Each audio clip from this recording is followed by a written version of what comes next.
പാതിരാത്രി എഴുന്നേറ്റ് നിസ്കരിക്കുന്നവന് നീ രാവിലെ പള്ളിയിൽ പോയാ എല്ലാവരും കാണും. സുബഹിയും ളുഹറും അസ്റും മഗ്രിബും ഇശായൊക്കെ നമസ്കരിക്കാൻ പള്ളിയിൽ പോയാ 4 പേര് കാണും. തഹജ്ജുദ് നിസ്കരിച്ചാ കൂടെ കിടക്കുന്നവൾ അറിയൂല, സ്വന്തം മക്കൾ അറിയൂല. അങ്ങനെ ആരും അറിയാത്ത സമയത്ത് നിസ്കരിച്ച നിന്നെ അല്ലാഹു ബഹുമാനിക്കുമെന്ന് നബി മുഹമ്മദ് മുസ്തഫ. എല്ലാവരും അറിയും, ആരും അറിയാതെ നിന്റെ കൂരയ്ക്കകത്ത് നീ നിസ്കരിച്ച നിന്നെ പരലോകത്ത് എല്ലാവരും തിരിച്ചറിയും. എങ്ങനെയാ തിരിച്ചറിയുന്നത്? എല്ലാവരും തലതാട്ടി നടക്കുന്ന ദിവസം 2 വിഭാഗത്തിന്റെ തല ഉയർന്നു നിൽക്കുമെന്നാണ്. നാളെ പടച്ചറപ്പിന്റെ കോടതിയില് 2 വിഭാഗം തല ഉയർത്തിയിട്ട് നടന്നു പോകും. ആ 2 വിഭാഗത്തിലെ ഒരു വിഭാഗം ആരെന്നറിയോ? രാത്രി എഴുന്നേറ്റ് നിസ്കരിക്കുന്ന വാപ്പാ, തഹജ്ജുദ് മുടക്കാത്ത പെങ്ങള്. നാളെ പരലോകത്ത് ചെല്ലുമ്പോ, അള്ളാന്റെ കോടതിയിൽ ചെല്ലുമ്പോ നിന്റെ തല ഉയർന്നു നിൽക്കുമെന്ന് നബി മുഹമ്മദ് മുസ്തഫ. പാതിരാത്രി എഴുന്നേറ്റ് അള്ളാനെ ഓർത്തെങ്കില് പരലോകത്ത് ചെല്ലുമ്പോ അള്ളാനെ നിന്നെ ഓർക്കും ചെറുപ്പക്കാരാ. അതുകൊണ്ട് റസൂലുള്ള പറയുകയാ, സുമ്മ യഊദു ഫയുനാദിൽ മുനാദി അയ്യുല്ലദീന കാനത് തതജാഫാ ജുനൂബുഹും അനിൽ മളാജി വയദ്ഖുലൂനൽ ജന്ന ബിഗൈരി ഹിസാബ്. നാളെ സ്വർഗ്ഗത്തിലേക്ക് കടന്നു പോകുന്ന 2ാമത്തെ വിഭാഗം ഇവരാണെന്ന് നബി മുഹമ്മദ് മുസ്തഫ. നബി മുഹമ്മദ് മുസ്തഫ സല്ലല്ലാഹു അലൈഹി വസല്ലം അല്ലാഹു തഹജ്ജുദ് നിസ്കരിക്കാൻ ഭാഗ്യം തരുമാറാകട്ടെ. അല്ലാഹു തഹജ്ജുദ് നിസ്കാരം നിലനിർത്താൻ അല്ലാഹു ഭാഗ്യം തരുമാറാകട്ടെ. പകല് പള്ളിയിൽ പോയി നിസ്കരിക്കാൻ എല്ലാവരെ കൊണ്ടും പറ്റും. പക്ഷേ രാത്രി നിസ്കരിക്കണമെങ്കിൽ നീ വിചാരിച്ചാ പോരാ, അല്ലാഹു നിന്നെ ഇഷ്ടപ്പെടണമെന്ന് നബി മുഹമ്മദ് മുസ്തഫ. അല്ലാഹു ഇഷ്ടപ്പെട്ടവരിലെന്നെങ്കിൽ നിങ്ങളെയും പെടുത്തുമാറാകട്ടെ. 2 നിർത്താറായോ? പെട്ടെന്ന് പറ, നിർത്താറായോ? കാരണം വയത് കേൾക്കുന്നവരെ ബുദ്ധിമുട്ടിക്കാൻ പാടില്ല. നമസ്കരിക്കുന്ന സമയത്ത് ഉസ്താദന്മാര് ചെറിയ സൂറത്ത് ഓതിയിട്ടാണ് നിസ്കരിക്കണേ. ഉസ്താദിന് വലുത് അറിയാത്തത് കൊണ്ടല്ല കേട്ടാ. ഉസ്താദന്മാർക്ക് വലിയ സൂറത്ത് ഓതാൻ അറിയാഞ്ഞിട്ടല്ല വല്ലുഹായും കുലുഹുല്ലായും ഓതുന്നത്. അവർക്ക് വലിയ സൂറത്ത് അറിയാം. ചെറിയ സൂറത്ത് ഓതിയിട്ട് നിസ്കരിക്കണം. കാരണം ഉസ്താദിന്റെ പുറകിൽ രോഗമുള്ളവർ നിൽക്കുന്നുണ്ട്, പ്രായമുള്ളവരുണ്ട്, കുട്ടികളുണ്ട്, യാത്രക്കാര് നിസ്കരിച്ചിട്ട് പോകാന്ന് പറഞ്ഞ് ചാടിക്കേറി നിൽക്കുന്നതാ. ആ സമയത്ത് ഉസ്താദ് ബക്കറ ഓതിയാ പുറകിൽ നിൽക്കുന്നവൻ പറഞ്ഞാൽ മുടിയാനൊന്നും നിർത്തുന്നില്ലല്ലോ, പ്രാവത്തേ ഉള്ളൂ. പുറകെ നിൽക്കുന്ന പ്രാകും, അല്ലാഹുവേ ഒന്ന് കേറിയിട്ട് പോകാൻ, നിങ്ങാരെന്തുപാടാ ഇങ്ങനെ നിൽക്കും. അതുകൊണ്ട് നിസ്കരിക്കുന്ന സമയത്ത് ചെറിയ സൂറത്ത് ഓതിയിട്ട് നിസ്കരിക്കണം. നിസ്കരിക്കുന്ന സമയത്ത് പോലും ആ പരിഗണനയുണ്ടെങ്കിൽ വയത് കേൾക്കാൻ വരുന്നവരെ ഇരുതി ബുദ്ധിമുട്ടിക്കുന്നത് പാടില്ലല്ലോ. അതുകൊണ്ടാ നിർത്തണോ പറയണോ? എനിക്ക് ഒരെണ്ണം കൂടെ പറയണമെന്ന് ആഗ്രഹമുണ്ട്. നിങ്ങൾ ഇരുന്നാ പറയാം, ഇല്ലെങ്കിൽ ദ്വാ ചെയ്യാം. എന്ത് വേണം? വേണമെന്ന് ആഗ്രഹമുള്ളവരുന്ന കൈപൊക്കിക്ക്. പൈസ ചോദിക്കുമ്പോഴും ഇഷാറ് കാണിക്കണം കേട്ടാ. ഇൻഷാ അല്ലാഹ് അല്ലാഹു ബർക്കത്ത് ചെയ്യുമാറാകട്ടെ. 3 സ്വലാത്ത് സല്ലല്ലാഹു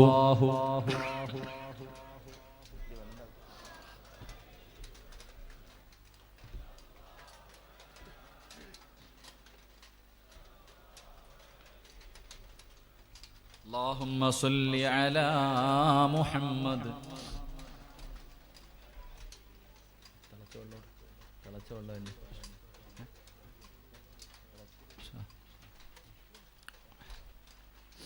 അല്ലാഹു സ്വീകരിക്കുമാറ. പ്രാണികളെ കാണുമ്പോൾ വലിയ പേടിയാ.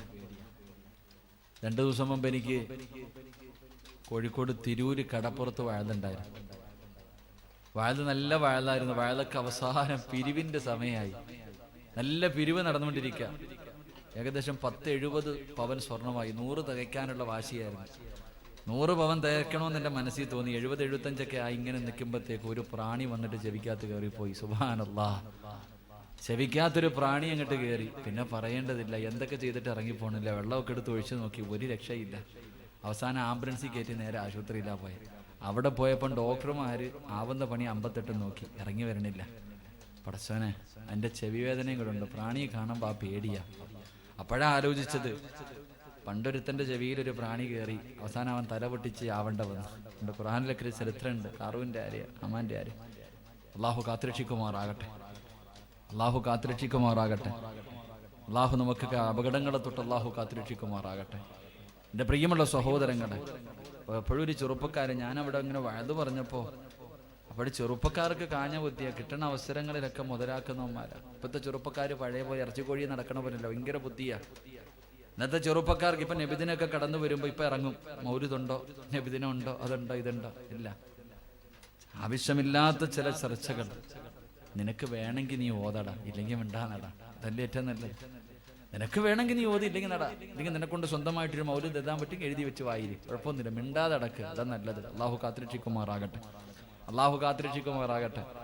ഞാൻ ഈ വഴുത് പറഞ്ഞപ്പോൾ പറഞ്ഞു, ആദം നബി അലിഹിസ്സലാമിന്റെ വാരിയിൽ നിന്നാണ് ഹവ്വാ ബീവിയെ സൃഷ്ടിച്ചത്. ഇല്ലേ ഇല്ലേ മനുഷ്യന്മാരെ?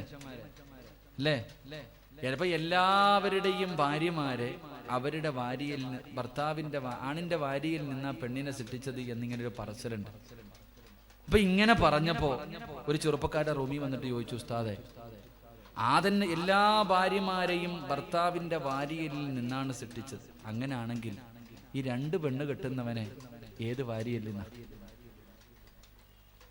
2 പെണ്ണ് കെട്ടുമല്ലോ, ചിലര് 3 എണ്ണൊക്കെ കെട്ടും, ചിലര് പിന്നെ പഞ്ചായത്ത് പോലെ ഓടി നടക്കാം. അപ്പൊ എങ്ങനെ എല്ലാം ഒടിച്ചൊടിച്ചാണ് പണിതേക? അവന്റെ ചോദ്യത്തിന്റെ മുന്നിൽ ഞാൻ ഉത്തരം കിട്ടിയില്ല, ഇന്നും കിട്ടിയിട്ടില്ല അതിന് ഉത്തരം. അള്ളാഹു ഈമാൻ തരുമാറാകട്ടെ. എന്താ ഉത്തരം? അവനവന്റെ ഭാര്യയിൽ നിന്നാണ് ഭാര്യയെ സൃഷ്ടിച്ചതെങ്കിൽ 2 എണ്ണം കെട്ടുന്നവന്റെ അവസ്ഥ എന്താ? ഇങ്ങനെ 50-50 ആണോന്ന് അവൻ ചോദിച്ചേ. കാഞ്ഞ ബുദ്ധിയ ഇന്നത്തെ ചെറുപ്പക്കാർക്ക്, അള്ളാഹു കാക്കുമാറാകട്ടെ. അതിന്റെ ഉത്തരം എന്താന്ന് ഇതുവരെ കിട്ടിയില്ല. ആരെങ്കിലും കാണുമ്പോൾ ചോദിക്കണമെന്ന് നടക്കാം, ഒന്നും കിട്ടിയിട്ടില്ല. അന്ന് അവന്റെ അടുത്ത് ഉത്തരം മുട്ടിയപ്പോൾ പോടാന്ന് പറഞ്ഞ് ഓടിച്ചു. എങ്കിൽ അതെങ്ങനെ? അള്ളാഹു നമുക്ക് ഈമാൻ നൽകി അനുഗ്രഹിക്കുമാറാകട്ടെ. ഇന്നത്തെ ചെറുപ്പക്കാരൊക്കെ വലിയ വലിയ ഐഡിയ പഠിച്ചവന്മാരാ. എല്ലാത്തിനും നന്മയ്ക്കൊന്നും ബുദ്ധി വർക്ക് ചെയ്യൂല, ആവശ്യമില്ലാത്ത കുരുട്ട് കാര്യങ്ങൾക്കൊക്കെ ഭയങ്കര വർക്കുവാ. അള്ളാഹു നമ്മുടെ ഉമ്മത്ത്, നമ്മുടെ ചെറുപ്പക്കാർക്ക് അള്ളാഹു ഈമാൻ നൽകി അനുഗ്രഹിക്കുമാറാകട്ടെ. അള്ളാഹു ഈമാൻ നൽകി അനുഗ്രഹിക്കുമാറാകട്ടെ. എൻ്റെ പ്രിയമുള്ള സഹോദരങ്ങൾ, അതുകൊണ്ട് 3 ഞാൻ പെട്ടെന്ന് പറയാം. നാളെ വിചാരണയില്ലാതെ സ്വർഗത്തിൽ കിടക്കുന്ന 3ാമത്തെ വിഭാഗം, ഈ സദസ്സിലിരിക്കുന്ന ഒരു വിഭാഗത്തെ അള്ളാഹു അടുത്തേക്ക് വിളിക്കും. ഈ സദസ്സിലിരിക്കുന്ന ഒരു വിഭാഗത്തെ അള്ളാഹു അടുത്തേക്ക് വിളിച്ചിട്ട് നിരത്തിങ്ങനെ നിർത്തും. വിവിഐപികളാവർ, അവർക്ക് പ്രത്യേക പരിഗണനയാണ്. അള്ളാഹു അവരെ അടുത്തേക്ക് വിളിച്ചിട്ട് ഇങ്ങനെ നിരത്തി നിർത്തും. അള്ളാഹുവിന്റെ റസൂൽ സല്ലല്ലാഹു അലൈഹി വസല്ലം തങ്ങൾ പറഞ്ഞു, അവിടുന്ന് പ്രവാചകൻ പറഞ്ഞു, അവരെ ഇങ്ങനെ അള്ളാഹു ബഹുമാനത്തോടു കൂടി അടുത്തു വിളിച്ചു നിർത്തും. അവര് നാളെ വിചാരണയില്ലാതെ സ്വർഗത്തിലേക്ക് കടന്നു പോകും. ആരാ നബിയെ, ആരാ നബിയെ? അള്ളാഹുവിന്റെ പ്രവാചകൻ പറഞ്ഞു, അള്ളാഹു അവർക്കൊരു പരീക്ഷണം കൊടുക്കുമ്പോൾ അവർക്ക് അള്ളാഹു മാരക രോഗം ക്യാൻസർ കൊടുത്തു. അവൻ പറയും, അൽഹംദുലില്ലാഹ്. മക്കള് മരിച്ചു, അൽഹംദുലില്ലാഹ്. കച്ചവടം കടത്തി നഷ്ടത്തിലായി, അൽഹംദുലില്ലാഹ്. പണം നഷ്ടപ്പെട്ടു, അൽഹംദുലില്ലാഹ്. അവൻ എന്തു വിപത്ത് കൊടുത്താലും അവൻ ആദ്യം അൽഹംദുലില്ലാഹ് എന്ന് പറയുന്നവനാണെന്ന് നബി മുഹമ്മദ് മുസ്തഫ. നബി മുഹമ്മദ് മുസ്തഫ ഈ സദസ്സിൽ വെച്ചൊന്ന് തലകറങ്ങി വീണു. എടുത്തുകൊണ്ട് ഇവിടെ പോയി കരുനാഗപ്പള്ളി കൊണ്ടുപോയി. അവസാനം രക്തം ടെസ്റ്റ് ചെയ്തു, ചെറിയ കംപ്ലൈന്റ് ഉണ്ട്. ഒന്നുകൂടെ ടെസ്റ്റ് ചെയ്തു, കംപ്ലൈന്റ് ഉണ്ട്. നേരെ തിരുവനന്തപുരം RCCയിലേക്ക് വിട്ടു. അവിടെ ചെന്നു ബ്ലഡ് ടെസ്റ്റ് ചെയ്തു. ഡോക്ടർ വന്നിട്ട് പറയുക, ക്യാൻസർ ഉണ്ട്. ആ സമയത്ത് അൽഹംദുലില്ലാഹ് എന്ന് പറയുന്നവനാണെന്ന് നബി മുഹമ്മദ് മുസ്തഫ. നബി മുഹമ്മദ് മുസ്തഫ. സ്വന്തം മകൻ മരിച്ചുപോയി, ആരാ അൽഹംദുലില്ലാഹ് പറയാ? ലക്ഷങ്ങളുടെ കടം വന്നു, ആരാ അൽഹംദുലില്ലാഹ് പറയാ? ആരാ പറയാ? എന്റെ പ്രിയപ്പെട്ട സഹോദരങ്ങളെ, 10ാം ക്ലാസ്സിൽ പരീക്ഷ എഴുതിയവൻ റിസൾട്ട് നോക്കുമ്പോൾ തോറ്റുപോയി, ആരാ അൽഹംദുലില്ലാഹ് പറയാ? ജോലി നഷ്ടപ്പെട്ടു, കല്യാണം മുടങ്ങി, അൽഹംദുലില്ലാഹ്. അൽഹംദുലില്ലാഹ് പറഞ്ഞ നിനക്ക് സ്വർഗമുണ്ടെന്ന് നബി മുഹമ്മദ് മുസ്തഫ. നബി മുഹമ്മദ് മുസ്തഫ. ക്ഷമിക്കും. നട്ടലൊടിഞ്ഞിട്ട് കിടക്ക, കുറ്റം പറഞ്ഞൊക്കെ നോക്കി ഒരു രക്ഷയില്ല, ഡോക്ടർമാരെല്ലാം കൈയൊടിഞ്ഞു. അപ്പൊ എന്ത് ചെയ്യും? എന്തായാലും അള്ളാന്റെ തീരുമാനം, ക്ഷമിക്കാം, അതിൽ കാര്യമില്ല. അള്ളാഹു ഒരു പരീക്ഷണം കൊടുക്കുമ്പോൾ റസൂലുള്ളാഹി സ്വല്ലല്ലാഹു അലൈഹി വസല്ലമ തങ്ങൾ പറഞ്ഞു, മക്കളുടെ റൂഹ് പിടിച്ചിട്ട് മലക്കുകൾ കയറി ചെല്ലുമ്പോൾ അള്ളാഹു ചോദിക്കും, വാപ്പ എന്താ പറഞ്ഞേന്ന്? സ്വന്തം മകൻ മരിച്ചുപോയി, അവന്റെ റൂഹ് പിടിച്ചിട്ട് പോകുന്ന മലക്കുകളോട് ചോദിക്കും, എന്റെ അടിമ എന്തു പറഞ്ഞു? അള്ളാഹുവേ അൽഹംദുലില്ലാഹ്. പടച്ചവൻ അവൻ അൽഹംദുലില്ലാ പറഞ്ഞു. റബ്ബേ, സ്വന്തം മകന്റെ മയ്യത്ത്, സ്വന്തം മകൻ മരിച്ചപ്പോഴും അവൻ പറഞ്ഞത് അൽഹംദുലില്ലാ, നിന്നെ സ്തുതിച്ചല്ല. അള്ളാഹു പറയും സ്വർഗത്തിൽ ഒരു കൊട്ടാരം പണി, എന്നിട്ട് അതിന്റെ മുകളിൽ പേരെഴുതി വെക്കണം ബൈത്തുൽ ഹംദ്, അതിന്റെ അടിമയ്ക്കുള്ള വീടാണെന്ന് അള്ളാഹു പറയുമെന്ന് നബി മുഹമ്മദ് മുസ്തഫ സ്വല്ലല്ലാഹു അലൈഹി വസല്ലമ തങ്ങൾ പറഞ്ഞു.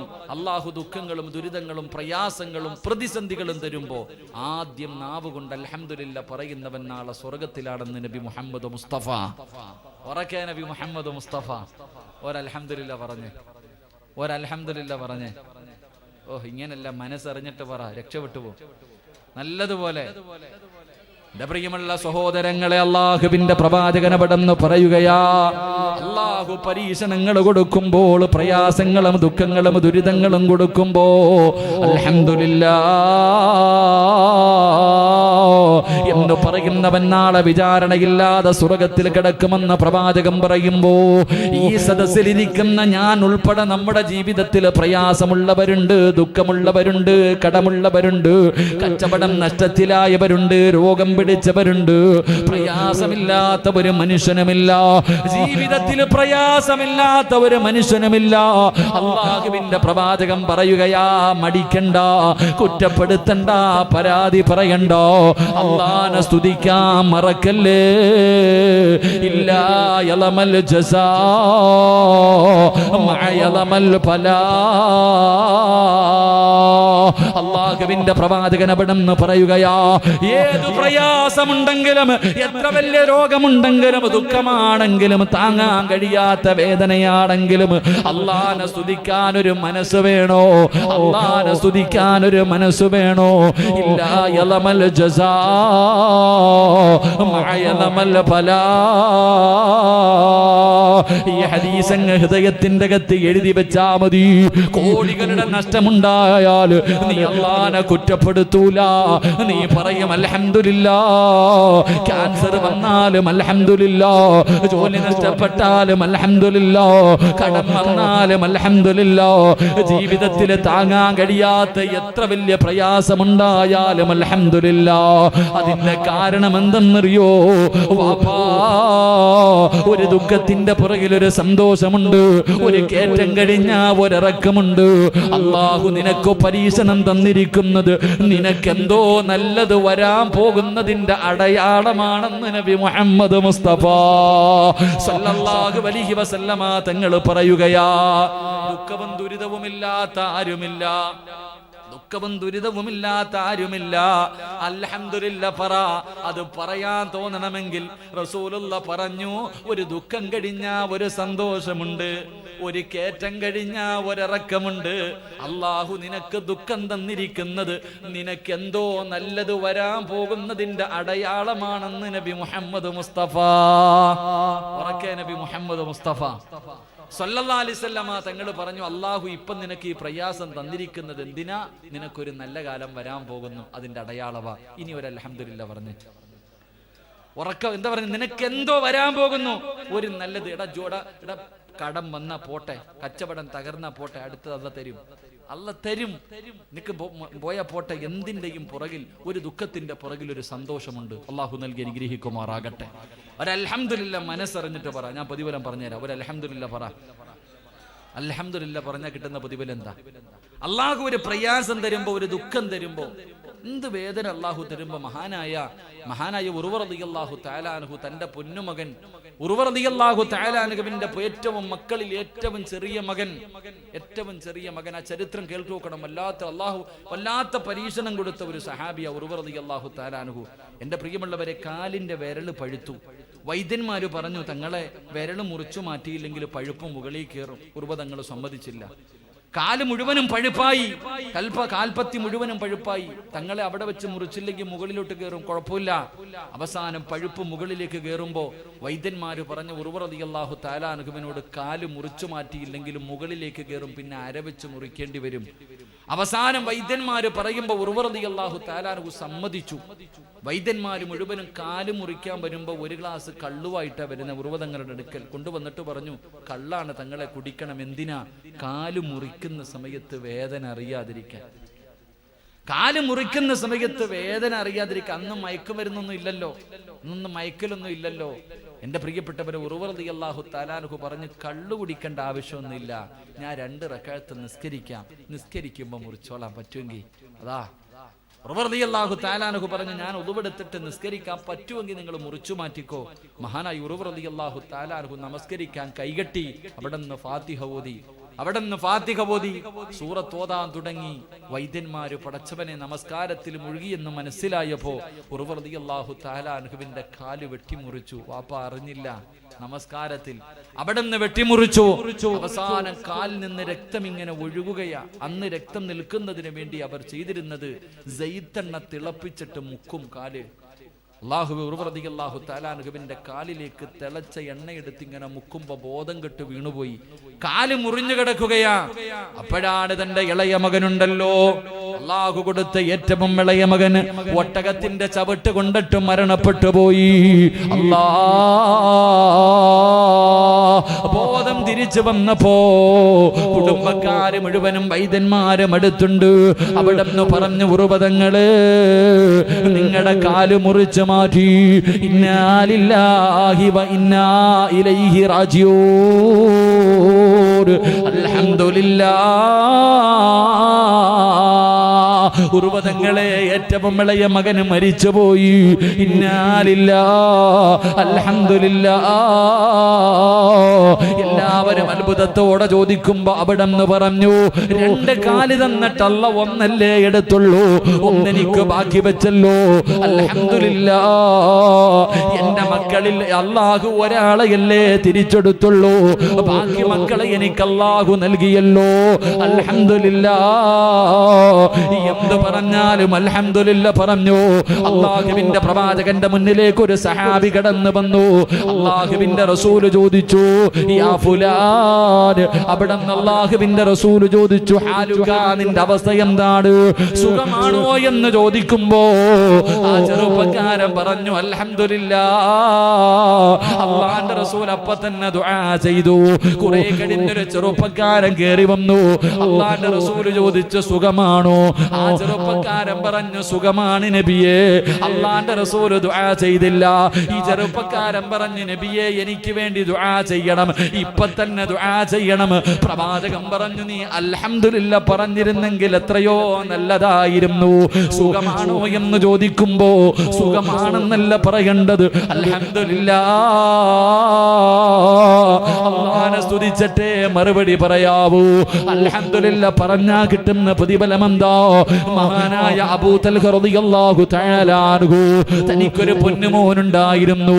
മകനോട് വല്ലാത്ത സ്നേഹമാണ്, വാപ്പയും മകനും വല്ലാത്ത സ്നേഹത്തിലാണ്. അവസാനം എന്റെ പ്രിയമുള്ളവരെ, അബൂ തൽഹ റളിയല്ലാഹു തആല അൻഹു ഒരു യാത്രയ്ക്ക് വേണ്ടി തയ്യാറെടുക്കുകയാ.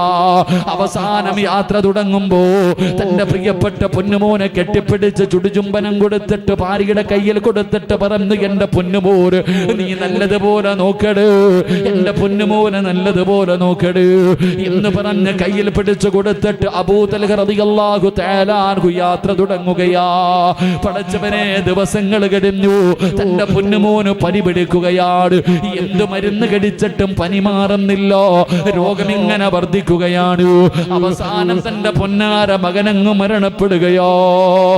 വാപ്പ നാട്ടിലില്ല, ഉമ്മ മാത്രമാണുള്ളത്, ഉമ്മ മാത്രമാണുള്ളത്. തന്റെ പൊന്നുമകനും മരിച്ചു കിടക്കുകയാണ്. ഉമ്മു സുലൈഖ റളിയല്ലാഹു തആല അൻഹ അല്ലാഹുവിന്റെ പ്രവാചകന്റെ മുന്നിലേക്ക് ചെന്നിട്ട് പറഞ്ഞു, നബിയേ എന്റെ പൊന്നുമോ പോയി നബിയേ, എന്റെ പൊന്നുമോ പോയി നബിയേ. അല്ലാഹുവിന്റെ റസൂല് പറഞ്ഞു, ഇന്നാ ലില്ലാഹ്. അല്ലാഹുവിന്റെ പരീക്ഷണമാണ് ഉമ്മു സുലൈം. അല്ലാഹുവിന്റെ പരീക്ഷണമാണ്, പടച്ചവന്റെ പരീക്ഷണമാ. അൽഹംദുലില്ലാഹ് പറ, അൽഹംദുലില്ലാഹ് പറ. സ്വന്തം മകൻ മരിച്ച വാർത്ത പോയി പറയുമ്പോ ക്ഷമിക്കെന്ന് പറഞ്ഞിട്ട് അല്ലാഹുവിന്റെ പ്രവാചകൻ പറഞ്ഞു, അല്ലാഹുവിനെ സ്തുതിക്കാ. നബിയെ അവിടെ അൽഹംദുലില്ലാഹ് പറഞ്ഞു. നബിയെ ഭർത്താവ് നാട്ടിലില്ല, ഞാൻ എന്ത് ചെയ്യണം നബിയെ? അല്ലാഹുവിന്റെ റസൂല് പറഞ്ഞു, ഖബറടക്കാ. എന്റെ പ്രിയപ്പെട്ടവരെ, തന്റെ കുഞ്ഞിന്റെ ജനാസ ഖബറടക്കി. ദിവസം ദിവസങ്ങൾ കഴിഞ്ഞു. ഒരു പാതിരാത്രി വീടിന്റെ അകത്ത് കിടന്നിട്ട് ഉറക്കം വരുന്നില്ല, കിടന്ന് കരയുകയാ. എന്തിനെന്നറിയോ? രാവിലെ ഭർത്താവ് യാത്ര കഴിഞ്ഞു മടങ്ങി വരികയാണ്. മോൻ മരിച്ചതറിഞ്ഞിട്ടില്ല, പൊന്നുമോ മരിച്ചുപോയ കാര്യം അറിഞ്ഞിട്ടില്ല. രാവിലെ ഭർത്താവ് വീട്ടിൽ കയറി വരുമ്പോ എങ്ങനെയാ പറയുന്നത്, എന്താണ് പറയേണ്ടത്? ഉമ്മു സുലൈം കിടന്ന് കരയുകയാണ്. അവസാന സുബഹിക്ക് ബാങ്ക് വിളിക്കുമ്പോ അതാ രാവിലെ പടച്ചവരെ അബൂ തൽഹ റളിയല്ലാഹു തആല അൻഹു കടന്നു വരികയാ. ഉമ്മു സുലൈം കുളിച്ചൊരുങ്ങിയിട്ട് വീടിന്റെ കവാടത്തിൽ ഇങ്ങനെ കാത്തു നിൽക്കുകയാണ്. ഭർത്താവ് വീട്ടിൽ വന്നു സലാം പറഞ്ഞു. വീടിന്റെ അകത്ത് കയറിയപ്പോഴേ എന്റെ മോനെ വിട്, എന്റെ മോനെ വിട്. ഉമ്മു സുലൈം പറഞ്ഞു, നമ്മുടെ പൊന്നുമകൻ ഒരു സ്ഥലം വരെ പോയിരിക്കുകയാ. അല്ലാ, ഭർത്താവിനെ കടിക്കാൻ ഭക്ഷണം കൊടുത്തു, എല്ലാം ചെയ്തു കൊടുത്തു. അവസാനം ചിന്തിച്ചു, പടച്ചവനെ പോയിട്ട് ദിവസങ്ങളായി, എന്റെ ഭർത്താവിന് ആഗ്രഹമുണ്ടാകുമല്ലോ, സാധിച്ചു കൊടുക്കൽ എന്റെ കടമയാണല്ലോ. മകൻ മരിച്ച വാർത്ത മുഴുവനും മനസ്സിന്റെ ഉള്ളിൽ കടിച്ചമർത്തിയിട്ട് കിടപ്പറയിലേക്ക് ചെന്ന് കൊടുക്കുകയാണ്. ശാരീരികമായി ബന്ധപ്പെട്ടു. എല്ലാം കഴിഞ്ഞപ്പോ പഠിക്കടി പൊന്നുമോള്, ഗൾഫിൽ കിടക്കുന്ന ഭർത്താവ് വീട്ടിലേക്ക് കയറി വരുമ്പോ കുത്തുവാക്ക് പറയുന്ന, പരിഹസിക്കുന്ന, വേദനിപ്പിക്കുന്ന പെണ്ണ് സ്വന്തം മകൻ മരിച്ചു പോയിട്ട് പറഞ്ഞില്ല പെങ്ങള്. വീട്ടിൽ വരുന്ന ഭർത്താവിന്റെ മനസ്സ് വേദനിപ്പിക്കുമെന്ന് കരുതിയിട്ട് അവസാനമെല്ലാം കഴിഞ്ഞു. നെഞ്ചത്ത് കിടന്നിട്ട് ചോദിക്കുന്നു, അബൂ തൽഹ, ആരെങ്കിലും അമാനത്തായൊരു വസ്തു നമ്മുടെ കയ്യിൽ തന്നാ തിരിച്ചു ചോദിക്കുമ്പോ കൊടുക്കണോ തൽഹ? പെണ്ണെ കൊടുക്കണമല്ലോ, അത് നമ്മുടെ കടമയാണല്ലോ, അത് നമ്മുടെ കടമയാണല്ലോ. അബൂ തൽഹ റളിയല്ലാഹു തആല അൻഹു മറുപടി പറയുമ്പോ ഉമ്മു സുലൈം കിടന്ന് കരയുകയാ. ഉമ്മു സുലൈം കിടന്ന് കരയുകയാ. എന്തിനാ കരയുന്നത്? തൽഹ, അല്ലാഹു അമാനത്തായി നമുക്ക് തന്ന നമ്മുടെ പൊന്നുമോന് അല്ലാഹു തിരിച്ചങ്ങെടുത്തു തൽഹ. അബൂ തൽഹ റളിയല്ലാഹു തആല അൻഹുവിന്റെ ഹൃദയം പിടയുന്ന വേദനയോ. പൊന്നുമോ മരിച്ചുപോയെന്ന് കേൾക്കുമ്പോ വീടിന്റെ അകത്ത് കിടന്ന് കരയുകയാണ്. വീടിന്റെ അകത്ത് കിടന്ന് കരയുകയാ. ഏറ്റവും വലിയ വേദന എന്തെന്നറിയോ? ഭാര്യ പറഞ്ഞില്ല എന്ന കാരണമാണ്. അവസാനം അല്ലാഹുവിന്റെ റസൂലിന്റെ മുന്നിൽ പരാതിയെത്തി. ഇല്ല നബിയേ, ഇവളെന്നെ ചതിച്ചു നബിയേ, ഇവളെന്നോട് പറഞ്ഞില്ല നബിയേ. അല്ലാഹുവിന്റെ പ്രവാചകം ചോദിച്ചു, അബൂ തൽഹ, നിനക്കിതുപോലെ അല്ലാഹു ഒരു നല്ല ഭാര്യയെ നൽകിയില്ലേ? അവൾ നിന്നെ വേദനിപ്പിച്ചില്ലല്ലോ, നിന്റെ എല്ലാ ആഗ്രഹങ്ങളും സാധിച്ചു തന്നല്ലോ. ഏറ്റവും കൂടുതൽ വേദന അവൾക്കല്ലേ? ക്ഷമിക്കബൂ തൽഹ, അൽഹംദുലില്ലാ പറ. എന്നിട്ട് അല്ലാഹുവിന്റെ റസൂല് പറഞ്ഞ മറുപടി എന്തെന്നറിയുമോ? നിങ്ങൾ ബന്ധപ്പെട്ടതിലൂടെ അല്ലാഹു നിങ്ങൾക്കൊരു പൊന്നുമോനെ തരും, അല്ലാഹു ബർക്കത്ത് ചെയ്യും. പറഞ്ഞേക്കുകയാണ്. ഉമ്മു സുലൈം മാസങ്ങൾ കഴിഞ്ഞു ഗർഭിണിയായി. 9.5 മാസം കഴിഞ്ഞു.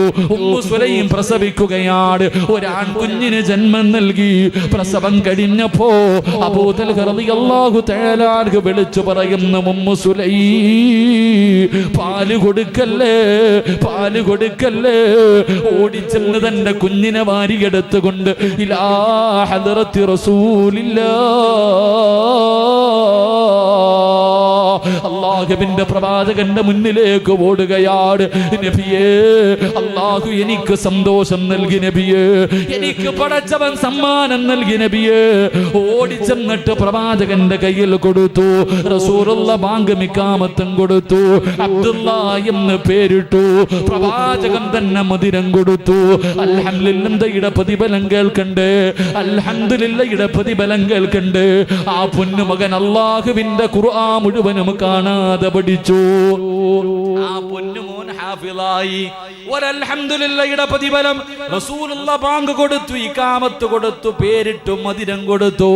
ആ പൊന്നുമോൻ അല്ലാഹുവിന്റെ ഖുർആൻ മുഴുവനും കാണാതെ പഠിച്ചു. അവിടെ യുവാവായി, വിവാഹം കഴിച്ചു, 11 മക്കൾ ജനിച്ചു. 11 മക്കളും ഹാഫിള എന്ന ചരിത്രം പഠിപ്പിക്കുമ്പോ ഒരൽഹംദുലില്ലാഹയുടെ പ്രതിഫലമാ, ഒരൽഹംദുലില്ലാഹയുടെ പ്രതിഫലമാ. അതുകൊണ്ട് പ്രിയമുള്ളവര്, നാളെ പടച്ച റബ്ബിന്റെ സ്വർഗ്ഗത്തിലേക്ക് വിചാരണയില്ലാതെ കടന്നു പോകുന്ന 6 വിഭാഗത്തിൽ 3ാമത്തെ വിഭാഗം ആരെന്നറിയുവോ? അല്ലാഹു ഒരു വേദന കൊടുക്കുമ്പോ അൽഹംദുലില്ലാഹ് സർവസ്തുതിയും നിനക്കാണല്ലാഹ് അൽഹംദുലില്ലാഹ് എന്ന് പറയുന്ന മനുഷ്യർ വയദ്ഖുലൂനൽ ജന്ന ബിഗൈരി ഹിസാബ്, അവൻ നാളെ വിചാരണയില്ലാതെ സ്വർഗ്ഗത്തിൽ കിടക്കുമെന്ന് പ്രവാചകൻ പറയുമ്പോ 4ാമത്തെ വിഭാഗമാരോ, 4ാമത്തെ വിഭാഗമാരോ അൽഫലാഹിന്റെ ചെറുപ്പക്കാരാ. പലരും നിന്നോട് ചോദിക്കും, നിനക്കൊന്നും വേറെ പണിയില്ലേടോ, ആവശ്യമില്ലാതെ എന്തിനാണ് ഇതൊക്കെ വലിച്ചു വെക്കുന്നത് എന്ന് നിങ്ങളോട് പലരും ചോദിക്കാറുണ്ടല്ലോ, കുറ്റപ്പെടുത്താറുണ്ടല്ലോ, കളിയാക്കാറുണ്ടല്ലോ, പരിഹസിക്കാറുണ്ടല്ലോ. പൊന്നുമോനെ, തളരല്ലടോ, പതറല്ലടോ. നാളെ വിചാരണയില്ലാതെ സ്വർഗ്ഗത്തിൽ കിടക്കുന്ന 4ാമത്തെ വിഭാഗം നിങ്ങളാണ് മക്കളെ, നിങ്ങളാണ് ചെറുപ്പക്കാരാ. ആരാരുമില്ലാത്ത യതീമായ പാവപ്പെട്ട പെമ്മക്കള് 28ഉം 30ഉം 35ഉമായി വീടിന്റെ അകത്തിരുന്ന് അല്ലാഹുവേ വിവാഹ ജീവിതം സ്വപ്നം കണ്ടുകൊണ്ട് കഴിയുന്ന പാവപ്പെട്ട മക്കൾക്ക് നിങ്ങളെ കൊണ്ട് കഴിയുന്ന രീതിയിൽ നിങ്ങൾ എന്തെങ്കിലും കൊടുത്ത് സഹായിക്കുന്നവരാ. നിങ്ങൾക്ക് അല്ലാഹു പരിശുദ്ധമായ ഖുർആൻ എടുത്ത് നോക്കൂ. വയുതഇമൂന തആമ അലാ ഹുബ്ബിഹി മിസ്കീനൻ വയതീമൻ വഅസീറാ ഇന്നമാ നുതഇമുകും ലിവജ്ഹില്ലാഹ് ലാ നുരീദു മിൻകും ജസാഅൻ വലാ ശുകൂറാ ഇന്നാ നഖാഫു മിർ റബ്ബിനാ യൗമൻ അബൂസൻ ഖംതരീറാ ഫവകാഹുമുല്ലാഹു ശർറ ദാലികൽ അല്ലാഹ് പറഞ്ഞ പ്രതിഫലമാ, അല്ലാഹുവിന്റെ ഖുർആൻ പറഞ്ഞ പ്രതിഫലമാ. പാവങ്ങളെ സഹായിക്കുന്നവര്, യതീമീങ്ങളെ സഹായിക്കുന്നവര്, യതീമീങ്ങൾക്ക് ഭക്ഷണം കൊടുക്കുന്നവര്, ഒരു നേരത്തെ അന്നത്തിന് വകയില്ലാത്തവന് ഭക്ഷണം കൊടുക്കുന്നവർ, വസ്ത്രമില്ലാത്തവർക്ക് വസ്ത്രം കൊടുക്കുന്നവർ, യതീമീങ്ങളെ സഹായിക്കുന്നവർ, പാവപ്പെട്ട പെമ്മക്കളെ കെട്ടിക്കാൻ കൊടുക്കുന്നവർ, പടച്ചവനെ രോഗികൾക്ക് മരുന്ന് വാങ്ങിക്കൊടുക്കുന്നവർ, ആരാരുമില്ലാത്തവർക്ക് താങ്ങും തണലുമാകുന്ന മുസ്ലിമേ, നിന്നെ അല്ലാഹു നാളെ പരലോകത്ത് രക്ഷിക്കും ചെറുപ്പക്കാരോ. അതുകൊണ്ട് എന്റെ പ്രിയമുള്ളവരോട് പറയുകയാ, സംഘാടകരെ ബക്കറ്റുമായിട്ട് മുന്നിലേക്ക് വരികയാ. ഓടേണ്ടവർക്ക് ഓടാ, കൈകെട്ടേണ്ടവർ കൈകെട്ടിയിരിക്കേണ്ടവർക്ക് ഇരിക്കാ, ഉറക്കം നടിക്കുന്നവർക്ക് നടിക്കാ. പ്രതിഫലം കേട്ടു. ഈ മനസ്സറിഞ്ഞുകൊണ്ട് പാവങ്ങൾക്ക് വേണ്ടി എന്തെങ്കിലും ഒരു സദഖ കൊടുത്താ അല്ലാഹു തരുന്ന പ്രതിഫലം എന്താ? അസ്സദഖത്തു റത്തുൽ ബലാ, താങ്ങാൻ കഴിയാത്ത വേദന, എന്തെങ്കിലും ഒരു വിപത്ത് അല്ലാഹു തീരുമാനിച്ചിട്ടുണ്ടെങ്കിൽ അത് തട്ടി മാറ്റാൻ സദഖയ്ക്ക് കഴിയും. ബാപ്പോ, നിന്റെ കൈ മുറിച്ച് മാറ്റാ, നിന്റെ കാല് മുറിച്ച് മാറ്റാ, നിന്റെ കിഡ്നി തകർക്കാ, നിന്നെ അല്ലാഹുവേ ക്യാൻസർ രോഗിയാക്കാ അല്ലാഹു തീരുമാനിച്ചിട്ടുണ്ടെങ്കിൽ നിനക്കറിയുമോ അതിന്റെ അണുക്കൾ നിന്റെ ശരീരത്തിലുണ്ടോ എന്ന് നിനക്ക് തിരിച്ചറിയാൻ കഴിയോ? അത് തട്ടി മാറ്റാൻ സദഖയ്ക്ക് കഴിയും, അത് തട്ടി മാറ്റാ സദഖയ്ക്ക് കഴിയും. ഇത് പാവങ്ങൾക്ക് വേണ്ടിയോ, ആരാരുമില്ലാത്തവർക്ക് വേണ്ടിയോ, ഇവർക്ക് തിന്നാനല്ലോ, അവരുടെ കുടുംബക്കാർക്കല്ലോ, അവരുടെ പെങ്ങന്മാർക്കല്ലോ, ഈ നാട്ടിലെ പാവങ്ങൾക്ക് വേണ്ടിയാണ്. മാർച്ച് 25 വിവാഹം ഉറപ്പിച്ചിരിക്കുന്ന ഒരു പാവപ്പെട്ട പൊന്നുമോക്ക് വേണ്ടിയാ. കഴിയുവോ മുസ്ലിമേ, കഴിയുവോ മുസ്ലിമേ? അല്ലാഹുവേ, ബക്കറ്റ് മുന്നിലേക്ക് കിടന്ന് കടന്നു വരുമ്പോ മനസ്സറിഞ്ഞുകൊണ്ടൊരു സദക്ക ഇട്ടോ. അല്ലാ, ആരെല്ലാം ഒരു നല്ല സദക്ക കൊടുക്കുന്നോ അറുത്തു മുറിക്കുന്ന രോഗങ്ങളെ തൊട്ട് കാത്തിരക്ഷിക്കണേ അല്ലാ. ഏതെങ്കിലും ഒരു മാരക രോഗത്തിന്റെ അണുക്കള് ഇവരുടെ ശരീരത്തിലുണ്ടെങ്കിൽ ഈ സദക്കയുടെ ബറക്കത്ത് കൊണ്ട് കരിച്ച് കളയണേ അല്ലാ. ഈ സദക്ക കൊടുക്കുന്നവർക്ക് മരിക്കുന്ന കാലത്തോളം ഒരു മനുഷ്യന്റെ മുന്നിലും കൈനീട്ടി യാചിക്കേണ്ട അവസ്ഥ കൊടുക്കല്ലേ അല്ലാ. വെള്ളിയാഴ്ച പിരിവെടുത്തിട്ട് സംഘടനകളുടെ ഓഫീസിന്റെ മുന്നില്, പള്ളിയുടെ മുന്നില്, പണക്കാരന്മാരുടെ വീടിന്റെ മുന്നില് പോയി യാചിച്ചിട്ട് കുടുംബത്തെ പോറ്റേണ്ട ഒരു ഗതികേട് ഇവർക്ക് കൊടുക്കല്ലേ അല്ലാ. ഈ സദക്ക അതിനൊരു സബബാക്കണേ റബ്ബേ. അല്ലാഹു സ്വീകരിക്കുന്ന ബക്കറ്റില്ലേടെ ചങ്ങായിമാരെ, ബക്കറ്റില്ലേ? പെട്ടെന്ന് ഓടി ഓടി ഓടി എല്ലാവരും മനസ്സറിഞ്ഞിട്ടൊരു സദക്ക എടുത്ത. പെട്ടെന്ന് എല്ലാവരും എടുത്തോ. ബിസ്മില്ലാ, പെട്ടെന്ന് ബിസ്മില്ലാ. സല്ലല്ലാഹു അലാ മുഹമ്മദ്.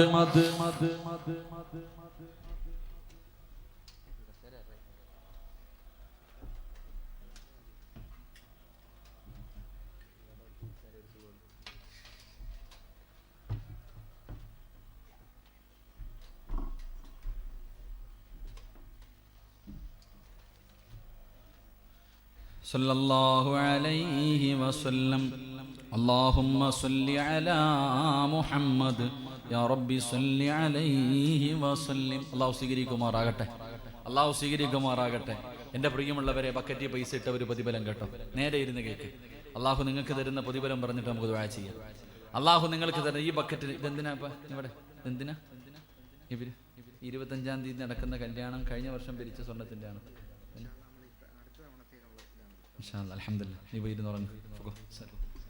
എന്റെ പ്രിയമുള്ള സഹോദരങ്ങളെ, ഈ ബക്കറ്റിന്റെ അകത്ത് മനസ്സറിഞ്ഞുകൊണ്ട് സദക്കയിട്ടവർക്ക് അല്ലാഹു തരുന്ന പ്രതിഫലം നാളെ ഇസ്രാഫീൽ എന്ന മലക്ക് സൂറെന്ന കാഹളത്തിൽ ഊതുമ്പോൾ പട്ടിയുടെ കോലത്തിൽ, പന്നിയുടെ കോലത്തിൽ, കഴുതയുടെ രൂപത്തിൽ, പേപ്പട്ടിയുടെ രൂപത്തിൽ എഴഞ്ഞു വരുന്നവൻ, നടന്നു വരുന്നവൻ, മലതാരത്ത് കൊടികുത്തി വെച്ച് വരുന്നവൻ, ഉഹുദുമലയോളം വലിപ്പമുള്ള വയറ് വലിച്ച് ഇതുപോലെ 41 വിഭാഗ കോലത്തിലാണ് നാളെ പ്രവാചകന്റെ സമുദായം പരലോകത്തേക്ക് കടന്നു ചെല്ലുന്നത്. അങ്ങനെ കടന്നു പോകുന്ന ദിവസം മനസ്സറിഞ്ഞിട്ട് സദക്ക കൊടുത്ത നീ നാളെ പറവയെ പോലെ പറന്ന് സ്വർഗത്തിൽ പോകുമെന്ന് നബി മുഹമ്മദ് മുസ്തഫ. ഉറക്ക നബി മുഹമ്മദ് മുസ്തഫ.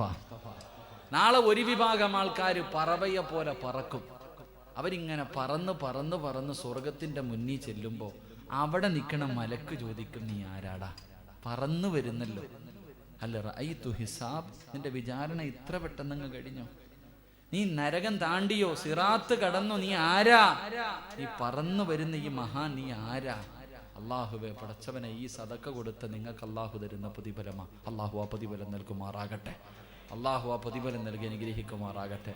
ഒരു പ്രതിഫലം കൂടെയുണ്ട്, അത് കേൾക്കണമെങ്കിൽ നിങ്ങൾ എഴുന്നേറ്റ് എൻ്റെ മുന്നിൽ വരണം. എഴുന്നേക്ക്. ബിസ്മില്ലാ. വാ, കഴിഞ്ഞ് നിർത്തി വാ. ഒരു പ്രതിഫലവും പറഞ്ഞ് 3 ആയത്തും പറഞ്ഞിട്ട് പോകാം. അത് പറയണമെങ്കിൽ നിങ്ങളുടെയൊക്കെ മുഖം എനിക്ക് കാണണം. വാ, ബിസ്മില്ലാ.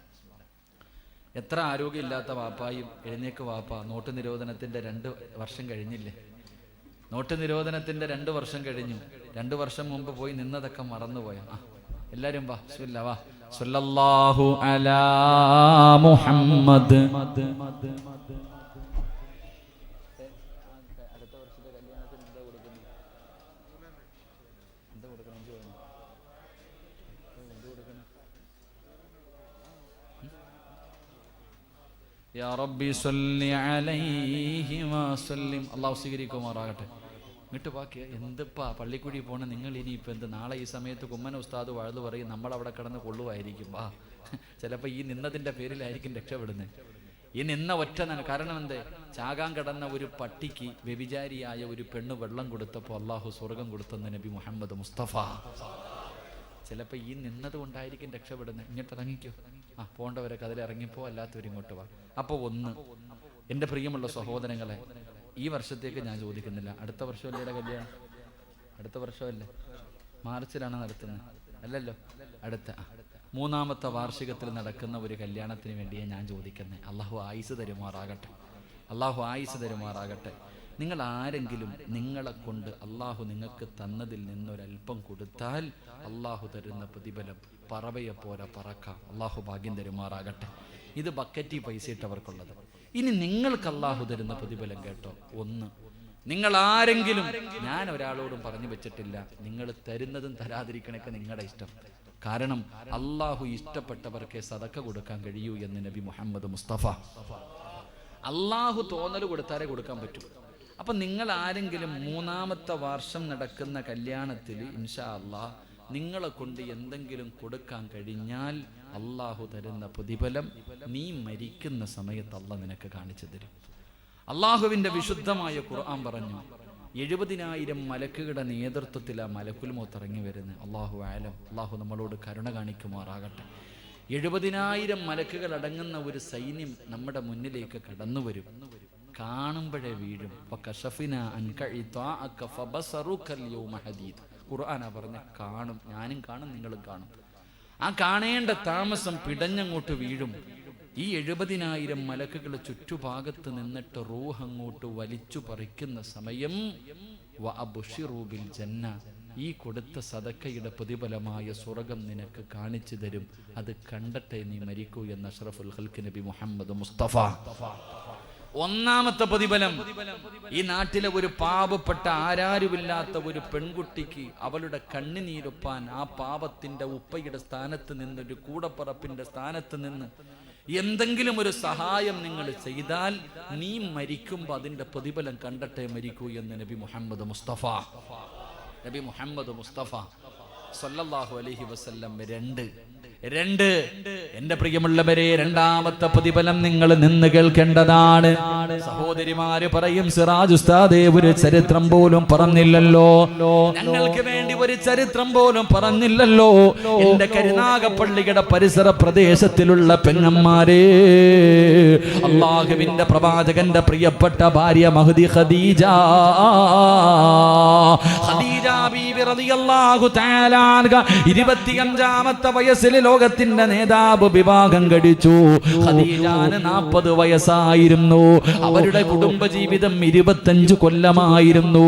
65-ാമത്തെ വയസ്സിൽ മഹ്ദി ഖദീജ ബീവി റളിയല്ലാഹു തആല അൻഹ അവിടുന്ന് മരണമെടുത്തപ്പോ കുളിച്ചൊരുങ്ങി നല്ല വസ്ത്രവും ധരിച്ചിട്ട് വീടിന്റെ മുന്നിൽ കാത്തു നിൽക്കുകയാ. അതാ ലോകത്തിന്റെ നേതാവ് വീടിന്റെ അകത്തേക്ക് കടന്നു വന്നു. കഴിക്കാൻ ഭക്ഷണം കൊടുത്തു. 65 വയസ്സുള്ള ഖദീജ ബീബി റളിയല്ലാഹു തആല അൻഹ അല്ലാഹുവിന്റെ പ്രവാചകന്റെ മടിത്തട്ടിലേക്ക് തലവെച്ച് കിടന്നു. എന്നിട്ട് അല്ലാഹുവിന്റെ റസൂലിന്റെ മുഖത്ത് നോക്കി ചിരിക്കുകയാ. എന്തേ ഖദീജ, എന്തേ ഖദീജ, എന്തൊരു പ്രകാശമാണ് നബിയേ, 25 കൊല്ലമായിട്ട് കാണുന്നതല്ലേ ഖദീജ. ഖദീജ ബീബി റളിയല്ലാഹു തആല അൻഹ പെട്ടെന്ന് അല്ലാഹുവിന്റെ റസൂലിന്റെ കയ്യിൽ പിടിച്ചിട്ട് ചോദിച്ചു, യാ റസൂലല്ലാഹ്, ഖദീജ പോകുകയാ. 25 കൊല്ലത്തിന്റെ ഇടയിൽ അങ്ങയുടെ മനസ്സിന് വേദനയുണ്ടാക്കുന്ന എന്തെങ്കിലും ഞാൻ പറഞ്ഞു പോയിട്ടുണ്ടെങ്കിൽ എനിക്ക് പൊരുത്തപ്പെട്ട് തരണേ യാ റസൂലല്ലാഹ്. ഭാര്യ ഭർത്താവിനോട് പൊരുത്തം ചോദിക്കുകയാ. ഭർത്താവിരുന്ന് കരയുകയാണ്. ഒരു ഭാര്യ ഭർത്താവിന്റെ അടുക്കൽ പൊരുത്തം ചോദിച്ചപ്പോ റസൂലുള്ള ഇരുന്ന് കരയുകയാ. താടിയിലൂടെ കണ്ണുനീരിങ്ങനെ ഒഴുകുകയാണ്. കുഞ്ഞുങ്ങൾ കരയുന്നത് പോലെ തേങ്ങുകയാണ്. എന്തേ നബിയേ, ഖദീജ നീ എന്നോട് പൊരുത്തം ചോദിക്കല്ലേ, എന്നോട് യാത്ര പറയല്ലേ, എന്നെ വിട്ടിട്ട് പോകുകയാണോ ഖദീജ, എന്നെ ഒറ്റക്കാക്കിയിട്ട് പോകുകയാണോ ഖദീജ? പറയാനൊരു പരാതിയുമില്ലോ.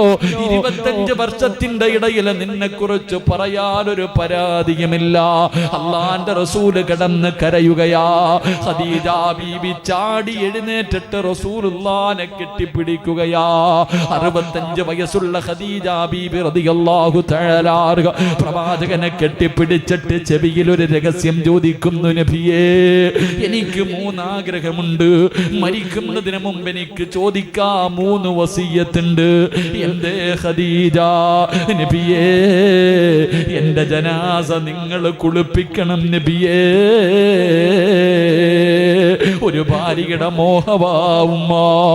അല്ലാഹുവിന്റെ റസൂലിനോട് ഖദീജ ബീബി റളിയല്ലാഹു തആല അൻഹ പറയുകയാ, എന്റെ മയ്യത്ത് കുളിപ്പിക്കേണ്ടത് നിങ്ങളാണ്.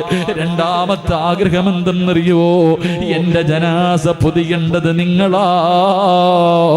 ആ പൊതിയുന്ന സമയത്ത് അങ്ങ് പുതയ്ക്കുന്ന പുതപ്പ് എന്റെ കഫൻ തുണിക്കകത്ത് വെക്കണേ നബിയേ. അങ്ങയുടെ സുഗന്ധം എനിക്ക് വേണം നബിയേ. അങ്ങയുടെ വാസന എനിക്ക് വേണം നബിയേ. എന്റെ കഫൻ തുണിക്കകത്ത് അങ്ങയുടെ ചുമലിൽ കിടക്കുന്ന പുതപ്പന്റെ കബറിന്റെ അകത്ത് വേണം നബിയേ. മൂന്നാമതായിട്ട് പറയുന്നു, യാ റസൂലല്ലാഹ്, പച്ച മണ്ണിലേക്ക് എന്നെ ഇറക്കി വെക്കേണ്ടത് നിങ്ങളോ. നിങ്ങളുടെ കൈ കൊണ്ട് വേണം എന്റെ ജനാസ ഇറക്കി വെക്കാ. കെട്ടിപ്പിടിച്ച് പൊരുത്തം ചോദിച്ചിട്ട് ഖദീജ ബീബി യാത്രയാവുകയാ. അവിടത്തെ ജനാസ കുളിപ്പിച്ചത് അല്ലാഹുവിന്റെ റസൂലാ. അവിടുന്ന് കഫം പുതിയ സമയമാകുമ്പോ എപ്പോഴും പുതയ്ക്കുന്ന പുതപ്പെടുത്ത് ചുംബനം കൊടുത്തിട്ട് ഖദീജയുടെ കഫം തുണിക്കകത്ത് വെക്കുകയാ. അവസാന നമസ്കാരം കഴിഞ്ഞു. 6 അടി മണ്ണിന്റെ അകത്തേക്ക് ജനാസ ഇറക്കി വെക്കുകയാണ്. മയ്യത്തിറക്കി വെച്ചു. റസൂലുള്ളാഹിന്റെ കണ്ണ് നിറഞ്ഞൊഴുകുകയാണ്. 25 കൊല്ലം താങ്ങമ തണലുമായി നിന്ന ഖദീജയങ്ങ് പോകുമ്പോ അവിടത്തെ മയ്യത്ത് കബറിന്റെ അകത്തിറക്കി വെച്ചിട്ട് റസൂലുള്ളാഹ് കരയുകയാ. വാപ്പാ. അവസാന കിബിലയുടെ ഭാഗത്തേക്ക് തലതിരിച്ചു വെച്ചു. കിബിലയുടെ ഭാഗത്തേക്ക് തലതിരിച്ചു വെച്ചു. പാവപ്പെട്ട പെമ്മക്കൾക്ക് കഴിവിന്റെ പരമാവധി സദക്ക കൊടുക്കുന്നവരെ പെങ്ങളെ പലരും ചോദിക്കും, നിനക്ക് പ്രാന്താണോടി? വയലിന്റെ സദസ്സിൽ പോയിട്ട് ശരീരത്ത് കിടക്കുന്ന സ്വർണം ഊരിക്കൊടുക്കാൻ നിനക്ക് പ്രാന്താണോ എന്ന് ചോദിക്കുമ്പോ പറഞ്ഞു കൊടുക്കണം ഉമ്മാ. വയലിന്റെ സദസ്സിൽ വന്നിട്ട് സ്വർണം ഊരിയിട്ട് പാവങ്ങൾക്കും മദ്രസകൾക്കും പള്ളികൾക്കും കോളേജുകൾക്കും ഊരിക്കൊടുക്കുന്ന എന്റെ ഉമ്മമാർക്ക് അല്ലാഹു തരുന്ന പ്രതിഫലം കേൾക്കണ്ടേ? ഈ കരുനാഗപ്പള്ളിയിൽ എത്രയോ മക്ബറകളുണ്ട്. അല്ലാഹുവേ, മണ്ണ് തിന്നാതെ എത്രയോ മഹാന്മാര് കിടപ്പുണ്ട്. നിങ്ങൾക്ക് അല്ലാഹു തരുന്ന പ്രതിഫലം കേൾക്കണോ? അൽ ഫലാഹിന്റെ മക്കൾ കഷ്ടപ്പെട്ട് പാവപ്പെട്ട പെമ്മക്കൾക്ക് വേണ്ടി സഹായം ചെയ്യുമ്പോ അല്ലാഹു അവർക്കും നിങ്ങൾക്കും തരുന്ന പ്രതിഫലമാണ്. ഖദീജ ബീബിയുടെ ജനാസ ഖബറിന്റെ അകത്തിറക്കി വെച്ചു. കിബിലയുടെ ഭാഗത്തേക്ക് തലതിരിച്ച് വെച്ചിട്ട് ഒരു പിടി മണ്ണ് വാരിയിട്ട് നമ്മൾ ഇപ്പോഴും കബളിന്റെ താഴെ വെക്കുമല്ലോ. പെറ്റ ഉമ്മാന്റെ കബളിന്റെ താഴെ, വാപ്പാന്റെ കബളിന്റെ താഴെ. മിൻഹാ ഖലഖനാകും വഫീഹാ നുഈദുകും വമിൻഹാ നുഖ്രിജുകും താറത്തൻ നുഖ്റാ. വാപ്പാ, നിങ്ങളെ മണ്ണിൽ നിന്ന് സൃഷ്ടിച്ചു, നിങ്ങൾ അവിടേക്ക് തന്നെ മടക്കി. ഞാനുമുണ്ട് വാപ്പാ, ഞാനും ഇങ്ങോട്ട് തന്നെ മടങ്ങി വരുമെന്ന് പറഞ്ഞ് ഒരു പിടി മണ്ണ് വാരി കബളിന്റെ താഴെ വെക്കുവല്ലോ. ഖദീജ ബീവിയുടെ കബളിന്റെ താഴെ ഒരു പിടി മണ്ണ് വാരി വെച്ചിട്ട് റസൂലുള്ളാഹ് തലതിരിച്ച് വെച്ചു. മണ്ണ് തൊടുന്നില്ല വാപ്പാ. ഖദീജ ബീവിയുടെ കബളില് മണ്ണ് തൊടുന്നില്ല പെങ്ങളെ. പിന്നെയും വെച്ച് തൊടുന്നില്ല, മൂന്നാമതും വെച്ച് തൊടുന്നില്ല. എന്തേ സംഭവമെന്നറിയില്ല. അല്ലാഹുവിന്റെ റസൂൽ അത്ഭുതത്തോടെ കബറിന്റെ അകത്ത് നിൽക്കുമ്പോ അതാ വരുന്നു മുഖറബുൽ അംലാക്ക് മലക്ക് ജിബ്രീൽ. ജിബ്രീൽ അലൈഹിസ്സലാം ഇറങ്ങി വന്നിട്ട് അവിടെന്ന് പറയുന്നു, നബിയേ, യാ റസൂലല്ലാഹ്, അല്ലാഹുവിന്റെ റസൂലേ, വേണ്ട നബിയേ, ഖദീജാന മണ്ണ് തൊടൂല നബിയേ, ഖദീജാന മണ്ണ് തൊടൂല നബിയേ. കാരണം എന്തെന്നറിയുമോ? ഹുബൈലിന്റെ മകള് ഖദീജ കോടീശ്വരിയായിരുന്നു. എല്ലാം അല്ലാഹുവിന്റെ ദീനിന് വേണ്ടി കൊടുത്തവളോ, പാവങ്ങൾക്ക് വേണ്ടി കൊടുത്തവളോ, നല്ല കാര്യങ്ങൾക്ക് വേണ്ടി സദക്ക ചെയ്തവളാണ് ഖദീജ. സദക്ക ചെയ്ത ഖദീജാന്റെ മണ്ണ് തൊടൂല നബിയേ. ചരിത്രം അവിടെ നിന്ന് പറഞ്ഞു തരുമ്പോ ഈ നാട്ടിലെ പാവപ്പെട്ട പെമ്മക്കൾക്ക് അല്ലാഹു നിങ്ങൾക്ക് തന്നതിൽ നിന്ന് ഒരല്പമെങ്കിലും നിങ്ങൾ കൊടുത്ത് സഹായിച്ച അല്ലാഹു തരുന്ന ഒന്നാമത്തെ പ്രതിഫലം പരിശുദ്ധമായ റബീഉൽ അവ്വൽ മാസമാണ്. അല്ലാഹുവിന്റെ റസൂലിന്റെ ജനനവും വഫാത്തും ഇതേ റബീഉൽ അവ്വലിലാ. എന്റെ പ്രിയമുള്ളവരെ, ചിന്തിക്കാത്തതെന്ത്? മരിക്കുന്ന സമയത്ത് സ്വർഗം കണ്ട് മരിക്കാൻ കഴിയുമെന്ന് പ്രവാചകൻ പറയുമ്പോ മരിക്കുന്നതിന്റെ തലേ ദിവസം രോഗം പിടിച്ച് വീടിന്റെ അകത്ത് ബോധമില്ലാതെ കിടന്ന പ്രവാചകന് റബീഉൽ അവ്വൽ 11 ബോധം തിരിച്ചു വന്നപ്പോ ആയിഷ ആയിഷ എന്ന് പറഞ്ഞ് തന്റെ ഭാര്യ അടുത്തേക്ക് വിളിച്ചിട്ട് പറയുന്നു, വീടിന്റെ അകത്ത് ഇന്ന സ്ഥലത്ത് 6 or 7 ദിർഹമുണ്ട്, എടുത്തുകൊണ്ടുവാ ആയിഷ, എടുത്തുകൊണ്ടുവാ ആയിഷ. കയ്യിലേക്ക് വെച്ച് കൊടുക്കുമ്പോ ലോകത്തിന്റെ നേതാവ് കടന്ന് കരയുകയാ. എന്തേ നബിയെ കരയുന്നത്? ഇതെന്റെ കയ്യിലിരിക്കുന്ന സമയത്താണ് ഞാൻ മരിച്ചു പോകുന്നതെങ്കിൽ ഞാൻ രക്ഷപ്പെടൂലല്ലോ ആയിഷ. അതുകൊണ്ട് കണ്ണടയുന്നതിന് മുമ്പ് പാവങ്ങൾക്ക് കൊണ്ട് കൊടുക്കായിഷ.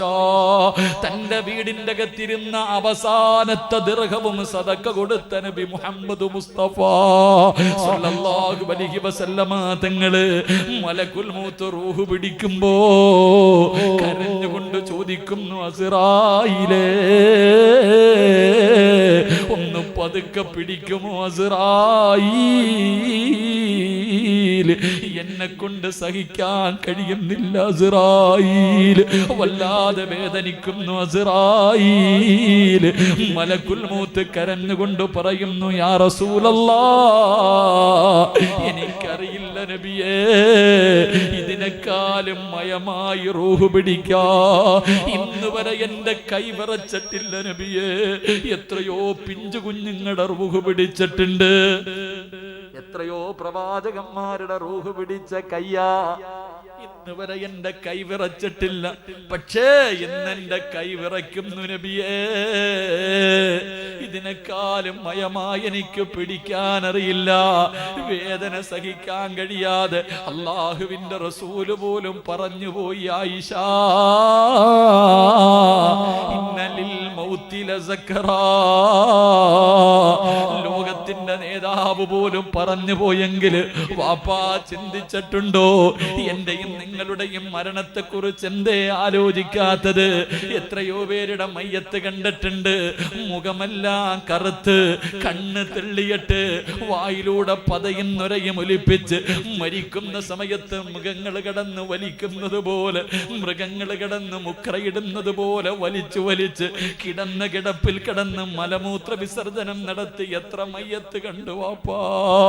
അതുകൊണ്ട് എന്റെ പ്രിയമുള്ളവരെ, ഈ നാട്ടിലെ പാവങ്ങൾക്ക് മുമ്പ്, പാവപ്പെട്ട പെൺകുട്ടികൾക്ക് അടുത്ത വർഷത്തിന് മുമ്പ് കൊടുത്താ മതി. 3ാമത് വാർഷികത്തിനാണ്. അന്ന് നിങ്ങൾ ആരെങ്കിലും അല്ലാഹു ആയുസ് തന്നാ കൊടുത്താ, മരണവേദന സഹിക്കാൻ കഴിയാതെ കിടന്ന് പിടയുന്ന സമയത്ത് മലക്ക് ചോദിക്കും, എന്തിനാ വാപ്പാ കരയുന്നത്? എന്തിനാ മോളെ കരയുന്നത്? നീ പാവങ്ങളെ സഹായിച്ചവരല്ലേ, യതീമീങ്ങൾക്ക് തണലായവരല്ലേ, ഒരു പാവപ്പെട്ട പെണ്ണിന്റെ കണ്ണ് നീരൊപ്പിയവരല്ലേ. നിനക്ക് അല്ലാഹു തരുന്ന പ്രതിഫലം കാണണ്ടേ? വഅബ്ശിറൂ ബിൽ ജന്നാ,